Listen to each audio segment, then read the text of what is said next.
गंभीर अपराध होते रहते हैं, खास बात नहीं है।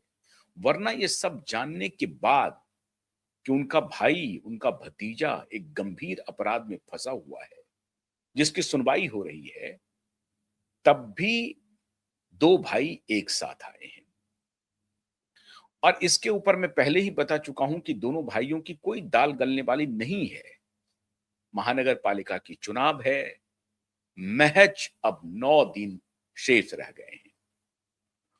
14-15 तारीख तक ये सारा काम हो जाना है। 15 तारीख को मतदान है बेसिकली। तो 15 तारीख को ये चुनाव है और चुनाव के बाद इन इन इनकी जो दुकानदारी है वो बंद हो जाएगी। ये आखिरी सिटाडेल है, ये आखिरी किला है उद्धव ठाकरे का, जो ध्वस्त हो जाएगा। अब चर्चा एक बड़ी आम हो गई है, दिशा केस में मोड़ क्या आ गया है। याद कीजिए जस्टिस सारंग कोतवाल के बारे में। जस्टिस सारंग कोतवाल वही जस्टिस हैं जिन्होंने पहली बार दिशा केस में सरकार से पूछा था और पुलिस से पूछा था कि जरा आप ये बताइए कि अगर आपने एफआईआर नहीं किया है तो आप केस की जांच कैसे कर रहे हैं। जस्टिस सारंग कोतवाल ही थे जिन्होंने चीफ सेक्रेटरी को आदेश दिया था कि आप रिप्लाई फाइल करेंगे और अगर आप नहीं फाइल करेंगे तो एडिशनल चीफ सेक्रेटरी फाइल करेंगे। अगर वो भी नहीं फाइल करेंगे तो मुंबई का पुलिस कमिश्नर फाइल करेगा, डीजीपी फाइल करेगा, होम मिनिस्ट्री फाइल करेगी, सेंट्रल होम मिनिस्ट्री को भी इसमें पार्टी बनाया था। इन सभी लोगों को कहा था कि आप फाइल करेंगे और बड़े अधिकारी को रिप्लाई फाइल करने के लिए यही जस्टिस सारंग कोतवाल थे। लेकिन पहली बार supreme court high court litigant association जो लड़ाई लड़ रही थी और जब अदालत पहुंची तो रजिस्ट्रार ने बड़ी चालाकी से इस पूरे केस को जस्टिस रेवती मोहिते डेरे के खंडपीठ में डाल दिया, बेंच में डाल दिया। जब दिशा के वकील को यह बात की जानकारी हुई कि साहब ये तो हमारा जस्टिस रेवती मोहिते डेरे के पास है। जस्टिस रेवती मोहिते डेरे वही जस्टिस है जो अवकाश वाला जो बेंच था, वेकेशन बेंच था, उसमें होते हुए रिया चक्रवर्ती को बेल दिया था। बेल नहीं, रिया चक्रवर्ती के लुकआउट नोटिस को क्वैश किया था। एक और सदस्य थे उस बेंच में, लेकिन वो गई सुनवाई जस्टिस रेवती मोहिते डेरे के पास और जस्टिस रेवती मोहिते डेरे ने सीबीआई से पूछा कि भाई आपने अभी तक रिया चक्रवर्ती को क्यों नहीं बुलाया है इन्वेस्टिगेशन के लिए, और जब पौने 4 साल बीत गए हैं तब अगर आपने नहीं बुलाया तो अब क्या बात करेंगे। और तब सीबीआई ने ये कही थी बात, इसी का हवाला दिया था। और उस वक्त तो दिशा सालियान के पिता सतीश सालियान केस में नहीं थे, ये ध्यान रखिए। दिसंबर 2023 की बात मैं कर रहा हूं। उस वक्त दिशा सालियान के 23 और 24 में नहीं थे। दिशा सालियान के पिता सतीश सालियान केस में शामिल नहीं हुए थे।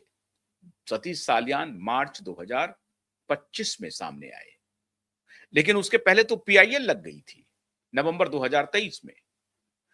तो पीआईएल के बाद सीबीआई ने यह कहा था कि दिशा के केस का इन्वेस्टिगेशन शुरू हुआ है, क्योंकि जब पीआईएल लगी थी हमारी जनता की अदालत के बाद पीआईएल फाइल हुई थी, आपको सबको मालूम होगा। Citizen court of India cuboid network ने लगाया था और supreme court high court litigant association ने दिल्ली के महाराष्ट्र सदन में लगाया था सिटीजन कोर्ट। और उस सिटीजन कोर्ट के बाद सुप्रीम कोर्ट और high court litigant association Mumbai high court पहुंची और तब पीआईएल फाइल हुआ। और पीआईएल फाइल होने के बाद 1.5 साल तक कोई सुनवाई नहीं हुई पीआईएल की, कोई सुनवाई नहीं हुई। जब सतीश सालियान सीन में आए और जब सतीश सालियान की रिट पिटीशन फाइल हुई तो उसको बड़ी चालाकी से, क्योंकि 1.5 साल तक तो उन्होंने पीआईएल की सुनवाई नहीं की। उस वक्त जस्टिस देवेंद्र उपाध्याय जो आजकल दिल्ली हाई कोर्ट के जस्टिस हैं, विवादों में भी फंसा हुआ है दिल्ली हाईकोर्ट, मुझे नहीं मालूम, और जस्टिस वर्मा को लेकर के मैं बोल रहा हूं। लेकिन जब ये रिट पिटीशन गया मुंबई हाईकोर्ट में, तो बड़ी चालाकी से रजिस्ट्रार ने इसको जस्टिस रेवती मोहिते डेरे के बेंच में डाल दिया। और पीआईएल के बाद जब सीबीआई ने यह कहा था कि दिशा सालियान के केस का इन्वेस्टिगेशन एसआईटी कर रही है और उस केस में रिया चक्रवर्ती को बुलाया जा सकता है, बावजूद इसके, ये एफिडेविट है सीबीआई का, बावजूद उसके इसके रेवती मोहिते डेरे के बेंच ने क्वैश किया लुकआउट नोटिस रिया चक्रवर्ती का। तो ये पता था कि अगर रिट पिटीशन ये जाएगा तो कहेगा, इनके सवाल पूछेगा, अब 5 साल के बाद क्यों आए, अब क्या आपको हो रहा है? नहीं नहीं नहीं, ये सब नहीं होगा, पुलिस ने इंक्वायरी क्लोज कर दी है। खेल ये था मित्रों। आशंका यह व्यक्त की जा रही थी कि इस केस में जाएगा और संभवतः ये हियरिंग होगी, संभवतः, मैं ये नहीं कह रहा हूं, ऐसी आशंका व्यक्त की supreme court high court litigant association के वकीलों ने कि यहां हमें फेयर न्याय नहीं मिलेगा, फेयर ट्रायल यहां पर संभव नहीं है, क्योंकि उसके पहले ही रिया चक्रवर्ती के लुकआउट नोटिस को ये क्या क्वैश कर चुके थे सीबीआई के ये कहने के बाद भी। हालांकि सीबीआई वहां पर गलत थी, आधार बिल्कुल वहां पर सही था हाईकोर्ट का, लेकिन ये आधार बनाया गया, ये मैच फिक्स था कि हम अपोज करेंगे और आप हमें डांट दीजिएगा और ये उसके बाद इनका क्वेश्चन कर दीजिएगा। तो हमारी भी इज्जत रह गई कि हमने डांट सुन ली, और आपकी भी इज्जत रह जाएगी कि नहीं आपने सवाल तो बहुत सही पूछा है। बिल्कुल सही सवाल था। सीबीआई ने एक बार भी 4 साल में रिया चक्रवर्ती को गिरफ्तार नहीं किया, जो गिरफ्तार किया जाना चाहिए था, लेकिन नहीं किया। तो फिर वही तथ्य हो जाता, यहां पर यह होता कि नहीं 5 साल के बाद आप क्यों आ रहे हैं, ऐसा क्या हो गया 5 साल में जो आप 5 साल तक आप क्यों चुप रहे? आप समझ गए? वही तर्क दिया जाता जो तर्क सीबीआई के पास था, और इस पूरे केस को कूड़ेदान में फेंक दिया जाता।